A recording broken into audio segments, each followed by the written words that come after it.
અમદાવાદ શહેર crime branch દ્વારા બાતમી આધારે ગઈકાલ રાત્રે 2 આરોપી પાસેથી કુલ 984 ગ્રામ એમડી ડ્રગ્સનો જથ્થો ઝડપવામાં આવેલો છે.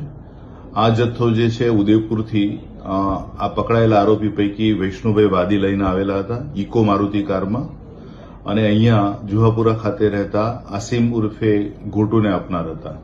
આ બંને આરોપી સ્થળ ઉપરથી પકડાયેલા છે. વિષ્ણુવાદી જ્યારે ઉદયપુરથી મારુતિ ઇકો કારમાં ડ્રગ્સનો જથ્થો લઈને આવેલો હતો, એ જથ્થો એણે મારુતિ ઇકોના સ્પેરવ્હીલમાં છુપાવેલો હતો. અમદાવાદ ખાતે બાતમી આધારે જ્યારે જથ્થો પકડાયો ત્યારે આ 984 ગ્રામનો જથ્થો, જેની કુલ કિંમત રૂપિયા 98 લાખ ઉપર થાય છે, એ જથ્થો મળી આવેલો છે.